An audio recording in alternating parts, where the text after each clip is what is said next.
So I am about to debunk some myths, some of the biggest fears that is halting the spiritual awakening process. But before I start this topic off, show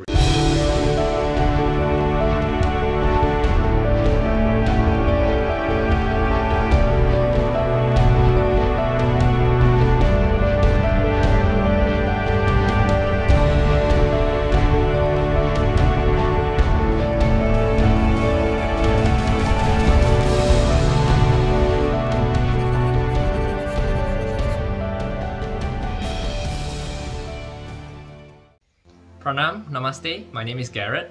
Before I start the topic off, please make sure you guys remember to hit like, subscribe and comment your learnings in the comment section below. I'm dedicated to make 4 videos a week to spread more light and positivity out there in the world. It's also nice to know where you guys are tuning from so we could actually connect within this space.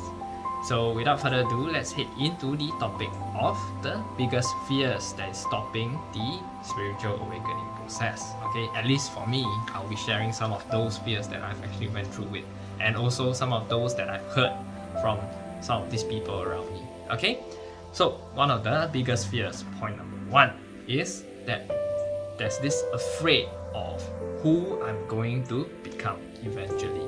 Okay, this fears usually stems from the fact that we are living 2 lives. Okay, why is 2 lives? Because these things, this change, this transformation is all within us, happening within us internally. Okay, if we are going through spiritual awakening, and certain times we're undergoing change and transformation, right? Letting go and purging or cleansing all these negative sensations in us, right? People don't have to know. You don't have to let these people know. And eventually, if you tend to want to let people know, then they will know that you're living, you're actually leading 2 lives. Okay, one of it is the spiritual life, the other one is the normal people life. Okay, and sometimes because of this isolation and this kind of keeping quiet and keeping reserve of all this change that's going internally, somehow you feel lonely and you want to share it with somebody else. And when you start to share it with people, it's not a good or bad thing, but when you start to actually share it with people, sometimes you share too much, people think that you're crazy. Okay, because they themselves haven't understand what's this whole journey and what's this whole spiritual awakening thing. Okay, because first they haven't heard of it or they haven't went through it, so people will never know what they are not. You know what you know, you don't know what you don't know. So basically this is this sentence that sums this whole thing up. Okay, and that we are scared because of these things that is imprinted in our minds. Okay, and that's just that the brain is always being primitive and being protective. Its tool is to protect us, so we are always fearful of what we don't know. Okay, so like just for instance, if we are seeing all these great representations of the Buddha, okay, the great sages, the great teachers, okay, they are all in this yellow robe of a monk, and they are all like Zen and Om. Okay, so they are so peaceful and relaxed. They are always they are so blissful. Okay, and perhaps this is the projection that we think that being spiritual has to go through, and we have to become like them, or we have to be like Buddha. We have to wear all yellow robes and go and meditate in some trees and some mountains. It doesn't have to be that way. Okay, know that the universe just wants you to go through a transformation so that you become holistically aligned with your mind, body and spirit. So this is just change. This is just a transformation change for you to become a full soul. Okay, so that your life becomes much more effortless, much more at ease. It does not let you go through. So it's very merciful. In fact, just like the universe is just a great parent. That's all. Just wanting you to go through life with least resistance. That's all. Okay. And that if you're usually, like I say, everything is more about your intuition and your feeling. If you're feeling it and you feel like you want to live the life of Buddha, or you want to live a life of a saint or a sage, okay, a great teacher, then by all means follow that guidance and follow that feeling and go do it. But if you're not feeling that you want to be like this great sages, then change is still normal. It's still okay to go through this change, but you will not end up being like this great teacher or great sages that will all meditate under the tree, meditate in the mountains, in the caves. Okay, things like that has to be debunked, okay? And this is just like what I'm going through right now, okay? I'm a normal being, okay? I went through spiritual awakening, okay? Now I have a baby girl, I have a baby daughter. I haven't wear a yellow robe and just go up to some mountains. And perhaps maybe in the future, I don't know. But like I say, everything in life, when the universe thinks that you're ready to step up for it, then you will step up for it. You'll be ready for it, in fact. And nothing can be forced onto you. Nothing can be implemented or gunshot pointed at you unless you let it. Okay, so when the feeling is right, then you will follow this guidance and go towards it. Everything change is always internal. Okay, just like all the other fears that I'm gonna cover. Okay, so the universe will not want you to become a role that is already there already. You know, like for instance, Buddha is already there already. Okay, this role. So if you think that this imprint of you becoming like Buddha is there because you go through this spiritual awakening process, then I'm gonna tell you no, because Buddha is already there, and his purpose is to let people know of spirituality. Okay, so the job of the universe is just wanting you to go through this whole thing holistically only. That's all. Okay, and just let that kind of fear go. Okay, so don't be afraid of this fear, because you're most likely not going to become like them. Okay, so take me for instance. Like I say, okay, just take me as an instance. Okay, I wear normal clothes. I'm like a normal being. I still go to work. I still eat like normal people do. Okay, so I just do my daily practices. Okay, and it changed me from wanting a normal. I'm still leading a normal life. That's all. Okay, and it hasn't changed me from wanting a normal life. Okay, so I'm still constantly pursuing all the things, but I'm spreading the words. That's all. See, so these are the things that is helping me in this journey. Okay, so second point. Okay, second fear, a fear of becoming too nice and that people would like you. So does it even make sense in the first place, this question? Because end of the day, shouldn't you be more liked when you are nicer? So like I say, society has actually conditioned us in a way to be protective, and has always got to be on our toes.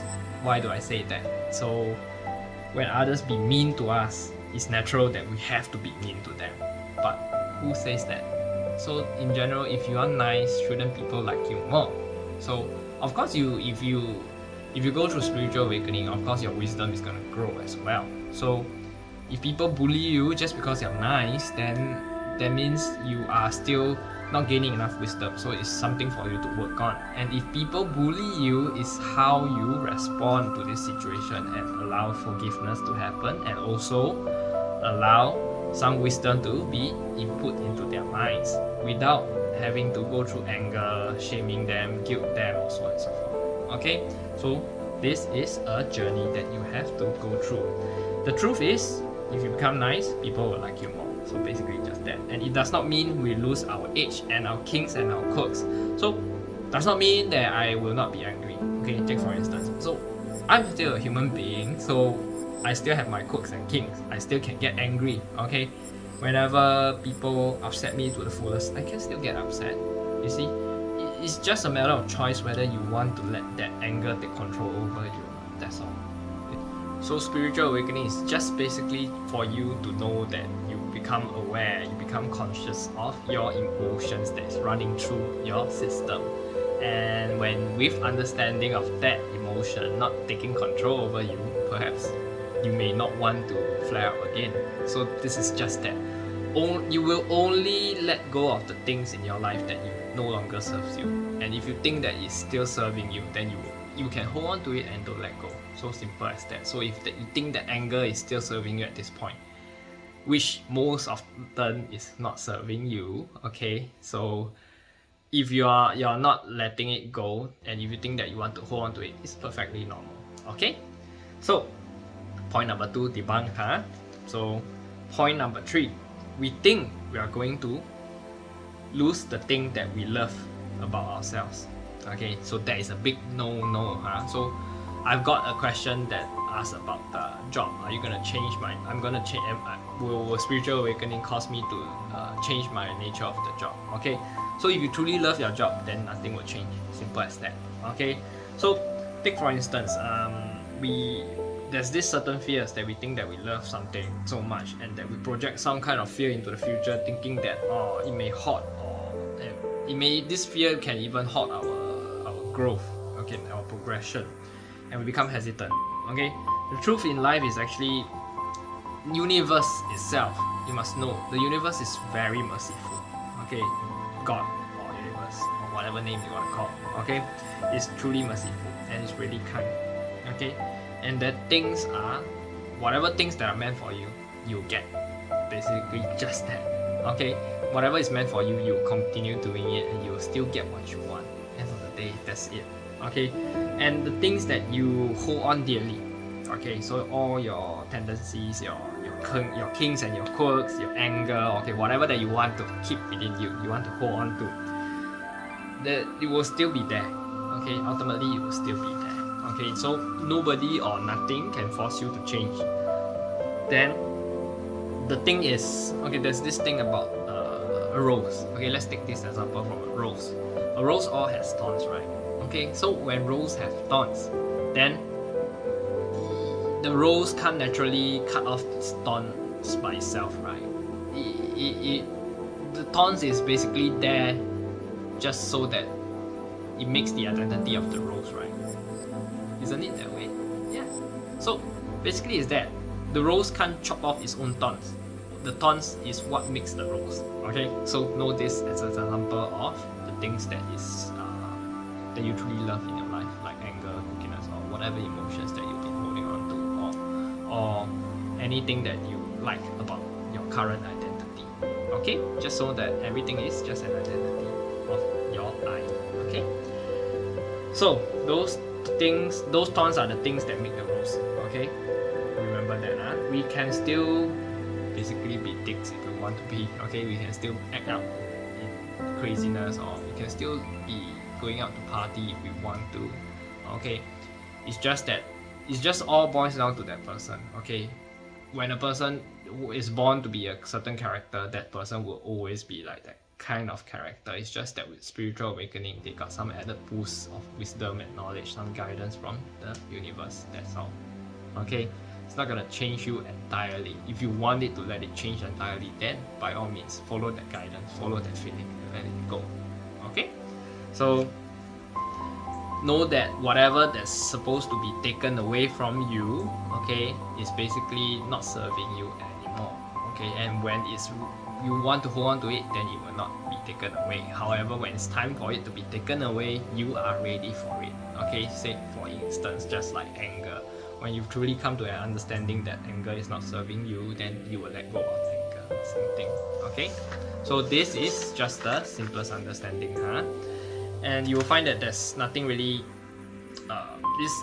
you will realize that due to all these negative emotions that you're holding on to is actually something that is not. You'll find that whatever that you want to, that's been taken away from you, or when you're ready to let go of it, in other words. Okay, this is actually no longer serving you, and when it's no longer serving you, it's actually keeping me quite restrictive. So once you feel that way, then you own self let go of that thing. Okay, you let go of that emotion. Okay, and in that moment you may want to change due to that thinking. Okay, so this is how this whole journey progresses, you see. So number 4, okay, I can't wear nice clothing, I can't live a normal life, I'm going to end up wearing the orange monk robe. Okay, this is a big no-no also, okay. Spirituality does not mean that you need to go through to be like a monkhood, or you need to go through, just need to wear specific yogi clothing or sannyasis or something. No, you don't have to. Okay, see, I'm still wearing normal clothing, right? It's just like a normal people. I'm still a normal being. Okay, the truth is that the feeling you get is whether you want to wear all these robes or not, whether or not you want to go through this journey as a monk or not, or whether or not you want to entirely live your life in Buddhaship or whatever. Okay, it's just a matter of whether you want to go into this life. That's all. if this feeling is guiding you to wear a certain clothing, to go into full initiation and go into this full journey, then follow that feeling, like I say. So if you don't have this feeling that is wanting you to wear these robes or make you go through full initiation, then don't. Okay, simply follow your intuition and your feeling. Okay, don't be confused with the word fear. If fear is stopping you, then let that word fear go. But if it's intuition that is stopping you, you feel that you're not ready for it, perhaps in the near future you might, okay, then by all means do it in the near future. Then relinquish this thought now. Okay, so we wear something because we want to, not because it inflates our ego. Okay, inflates our sense of self. Okay, nothing truly forces you. It's just a matter of a journey that allows you to become a more conscious being. Remember that, the universe doesn't care about what you wear. Okay, so lastly, point number 5. Okay, I won't be able to eat what I want, or have sex again, or find the relationship. So quite closely linked to point number 4, living the type of normal life, people life. Okay, so truth is, a lot of people can't find a relationship because it's just cause that they are not ready for a relationship, because they got too much traumas or too much negative feelings in them, and that makes them a miserable people. And when you're miserable, how would you be able to end up finding a good relationship? That's the reason in a lot of people, at least what I think it is. Okay, and when you actually heal up in this whole transformation, you become much more loving, and when you put up this love out there to the world, you manifest the love back in the same response, basically just that. Okay, until you undergo transformation, you will begin to then find the right one for you. Always remember that. When we perform these spiritual practices, that is living and acting all this spiritual practice, right, then transformation will take change in you, and we let go of the fears that is all within this thing, the mind. Okay, because the mind has no idea where you're heading into. Okay, your mind cannot predict what's in the future. Okay, it's only the spirit that knows. Okay, so don't have to be afraid of the fear, because you're most likely not going to become that. Okay, you will realize that you realize that